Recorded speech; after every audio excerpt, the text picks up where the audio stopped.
Every time we take on a new house and pet sitting assignment, there's an exchange of trust. Oh, I'm going to miss you. Right then, let's go to Spain. Most of the time, we've spoken to the homeowner and pet owners on the phone. But when we arrive at their front door, it's usually the first time we've actually met. Hello, hello, Mr. and Mrs. Barn, hello. Margaret and Cor live in the Netherlands but spend a lot of time in their French home. They often have house sitters at either location. Before we arrived at the Chateau du Morin, we'd swapped emails to lock in the plans and get to know a little bit about our hosts in France. This very generous couple invited us into their home for the stunningly beautiful month of May.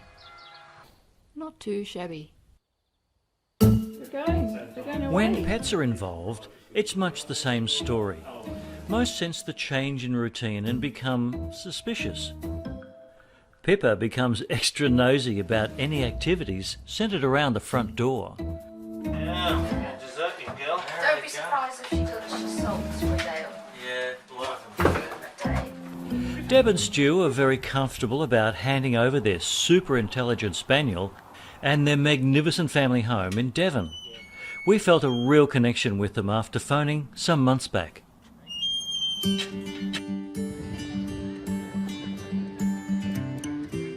On the east coast of Australia, Darby and Scout know that suitcases at the front door mean one thing. Oh, hello, hello. Oh, hello. This is Darby. This is Darby, yeah? And this is Scout. Scout, oh, lovely. The dogs become a bit anxious. But based on the rapport that we'd already established with Ronnie and Steve over the phone, they had no hesitation about leaving their precious poodles in our hands for 2 weeks. Would you like a treat? You would? Would you like a treat? The first house sit we applied for in the south of France was for Alan and Francis. You're posing for the camera. They'd done this before and trusted their own instincts on who to choose for this very important job. So happy to be looking after you. Rosie and Alfie were very experienced. They'd become accustomed to being left with new friends and just loved the getting to know you time. Only one more. Do you? Oh, good boy. Oh, good boy.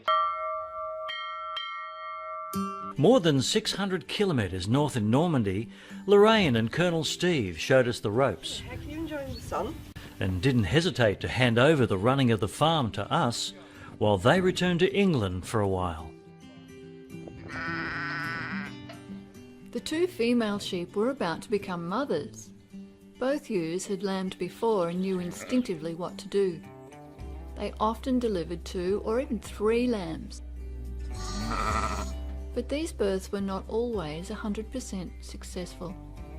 The Colonel put his trust in us to deliver these precious arrivals.